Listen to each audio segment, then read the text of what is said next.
द्वितीय विश्व युद्ध वर्ष 1939 से 1945 के बीच होने वाला एक सशस्त्र विश्वव्यापी संघर्ष था। इस युद्ध में दो प्रमुख प्रतिद्वंदी गुटधुरी शक्तियां जर्मनी, इटली और जापान तथा मित्र राष्ट्र फ्रांस, ग्रेट ब्रिटेन, संयुक्त राज्य अमेरिका और सोवियत संघ और कुछ हद तक चीन भी शामिल था। यह इतिहास का सबसे बड़ा संघर्ष था जो लगभग 6 साल तक चला था। इसमें लगभग 100 मिलियन लोग शामिल हुए थे और 50 मिलियन लोग, दुनिया की आबादी का लगभग 3% मारे गए थे। युद्ध के कारण द्वितीय विश्व युद्ध के कई प्रमुख कारण थे। उनमें प्रथम विश्व युद्ध के बाद होने वाले वर्साय संधि की कठोर शर्तें, आर्थिक मंदी, तुष्टीकरण की नीति, जर्मनी और जापान में सैन्यवाद का उदय, राष्ट्रीय संघ की विफलता आदि कारण प्रमुख है। प्रथम विश्व युद्ध के बाद विजयी मित्र राष्ट्रों ने जर्मनी के भविष्य का फैसला किया। जर्मनी को वर्साय की संधि पर हस्ताक्षर करने के लिए मजबूर कर दिया गया। इस संधि के तहत जर्मनी को युद्ध का दोषी मानकर उस पर आर्थिक दंड लगाया गया। उसके प्रमुख खनिज और औपनिवेशिक क्षेत्र को ले लिया गया तथा उसे सीमित सेना रखने के लिए प्रतिबद्ध किया गया। इस अपमानजनक संधि ने जर्मनी में अति राष्ट्रवाद के प्रसार का मार्ग प्रशस्त कर दिया। राष्ट्रीय संघ की स्थापना वर्ष 1919 में एक अंतरराष्ट्रीय संगठन के रूप में विश्व शांति को बनाए रखने के लिए की गई थी। यह संगठन विश्व के सभी देशों को अपना सदस्य बनाना चाहता था ताकि उनके बीच विवाद होने पर उसे बल के बजाय बातचीत द्वारा सुलझाया जा सके। राष्ट्रीय संघ का विचार अच्छा था लेकिन यह सफल नहीं हुआ क्योंकि सभी देश इसमें शामिल नहीं हो सके। इसके अलावा संघ के पास इटली के इथियोपिया पर या जापान के मंचूरिया क्षेत्र पर आक्रमण जैसे सैन्य आक्रमणों को रोकने के लिए अपनी सेना नहीं थी। वर्ष 1929 की महामंदी। वर्ष 1930 के दशक की विश्वव्यापी आर्थिक मंदी ने यूरोप और एशिया में अलग अलग तरीकों से अपना प्रभाव डाला। यूरोप की अधिकांश राजनीतिक शक्तियां जैसे जर्मनी, इटली, स्पेन आदि अधिनायकवादी और साम्राज्यवादी सरकारों में स्थानांतरित हो गए। एशिया का संसाधन संपन्न देश जापान एशिया और प्रशांत क्षेत्रों पर अपना नियंत्रण स्थापित करने के लिए इन क्षेत्रों पर आक्रमण करने लगा। फासीवाद का उदय। प्रथम विश्व युद्ध के विजेताओं का उद्देश्य दुनिया को लोकतंत्र के लिए सुरक्षित करना था। युद्ध के बाद जर्मनी ने अन्य अधिकांश देशों की तरह लोकतांत्रिक संविधान को अपनाया। इटली में सन 1920 के दशक में राष्ट्रवादी सैन्यवादी अधिनायकवादी की लहर को फासीवाद के नाम से जाना जाता है। इस विचारधारा ने स्वयं को लोकतंत्र से अधिक प्रभावी ढंग से काम करने वाली और साम्यवाद को रोकने वाली के रूप में प्रस्तुत किया। बेनिटो मुसोलिनी द्वारा वर्ष 1922 में इटली में इंटरवार अवधि के दौरान पहली फासीवादी तानाशाही सरकार की स्थापना की गई। नाजीवाद का उदय। German national socialist Nazi party के नेता एडोल्फ हिटलर ने फासीवाद की नस्लवादी विचारधारा का प्रचार किया। German national socialist Nazi party के नेता एडोल्फ हिटलर ने फासीवाद की नस्लवादी विचारधारा का प्रचार किया। जर्मनी की समृद्धि,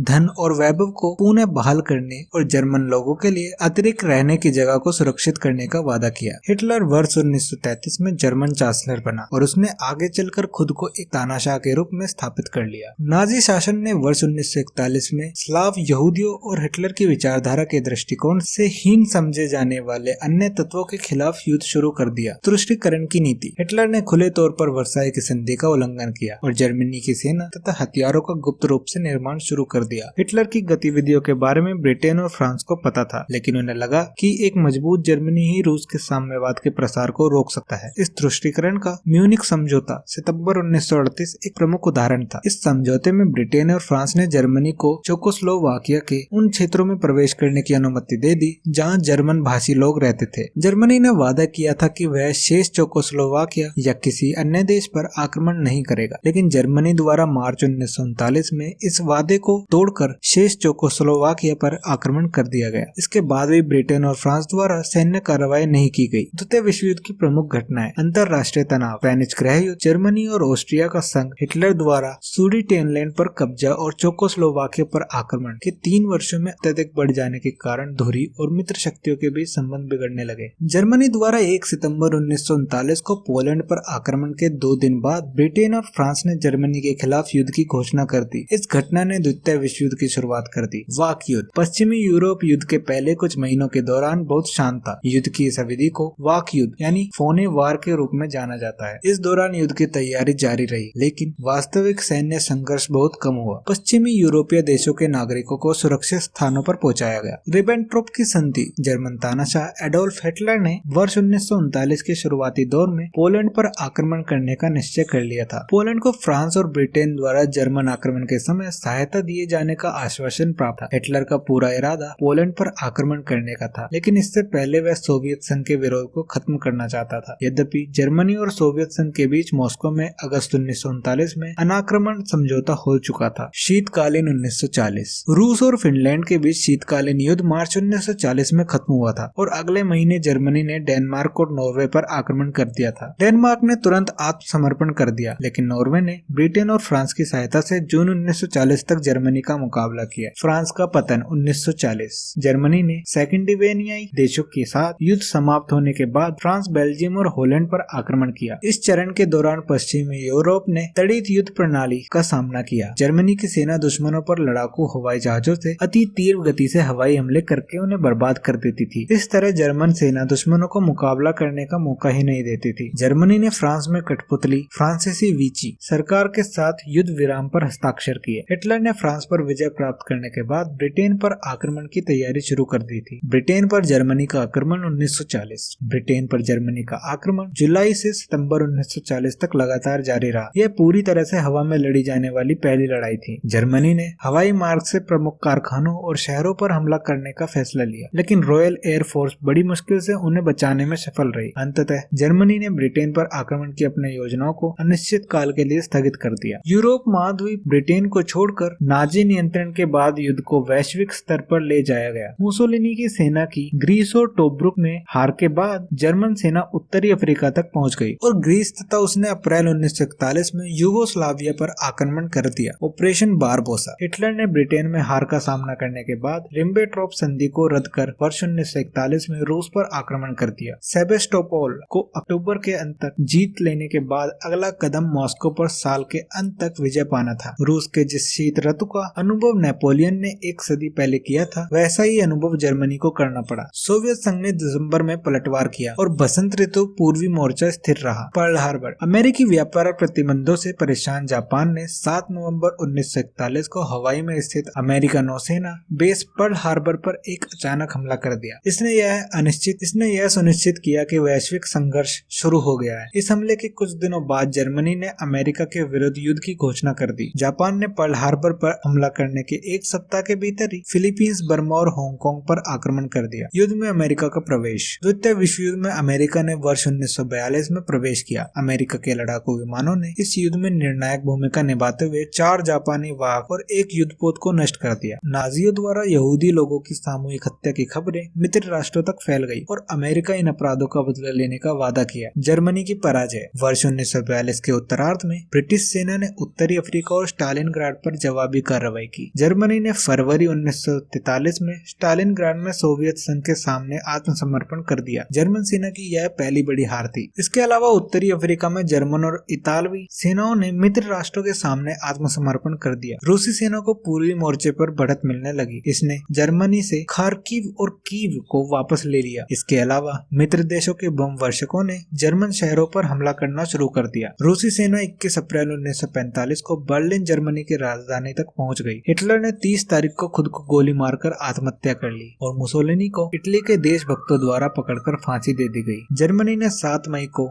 बिना शर्त आत्मसमर्पण कर दिया और अगले दिन यूरोप में विजय दिवस के रूप में मनाया गया। इस प्रकार यूरोप में युद्ध समाप्त हो गया। परमाणु हमला और युद्ध की समाप्ति। जापान मित्र देशों पर आक्रमण के लिए योजनाएं तैयार कर रहा था, अतः बड़े पैमाने पर लड़ाई और जनहानि की आशंका ने नए अमेरिकी राष्ट्रपति हैरी ट्रूमैन को जापान के खिलाफ परमाणु बम के उपयोग की मंजूरी देने के लिए प्रेरित किया। परमाणु और इसी प्रकार के अन्य विनाशकारी बमों का विकास वर्ष 1942 से ही किया जा रहा था। इसमें से एक को 6 अगस्त 1945 को जापान के शहर हिरोशिमा पर गिराया गया। 3 दिन बाद एक और बम नागासाकी पर गिराया गया था। कोई भी देश इस तरह के हमले का सामना नहीं कर सकता था, अतः जापान ने 14 अगस्त को आत्मसमर्पण कर दिया। जापान के आत्मसमर्पण के साथ ही द्वितीय विश्व युद्ध का अंत हो गया। द्वितीय विश्व युद्ध के कारण देशों और महाद्वीपों की स्थिति में बदलाव आया। महाशक्तियों के रूप में ब्रिटेन और फ्रांस ने अपनी स्थिति को खो दिया तथा अब संयुक्त राज्य अमेरिका एवं यूएसएसआर ने उनकी जगह ले ली। युद्ध के बाद ब्रिटेन और फ्रांस विभिन्न घरेलू और बाहरी समस्याओं से जूझने लगे। इन दोनों देशों का अपने उपनिवेशों पर यह नियंत्रण खत्म होने लगा। इस प्रकार युद्ध के बाद अफ्रीका और एशिया में से उपनिवेशवाद का अंत हो गया। संयुक्त राष्ट्र संघ की स्थापना। संयुक्त राष्ट्र संघ की स्थापना द्वितीय विश्व युद्ध के महत्वपूर्ण परिणामों में से एक थी। संयुक्त राष्ट्र चार्टर मानव जाति की आशाओं और आदर्शों को सुनिश्चित करता है, जिसके आधार पर देश स्थायी शांति बनाए रखने के लिए मिलकर काम करते हैं। हालांकि द्वितीय विश्व युद्ध के अंत से बहुत पहले अटलांटिक चार्टर के तहत संयुक्त राष्ट्र की स्थापना पर सहमति बन चुकी थी। तो ये थी कहानी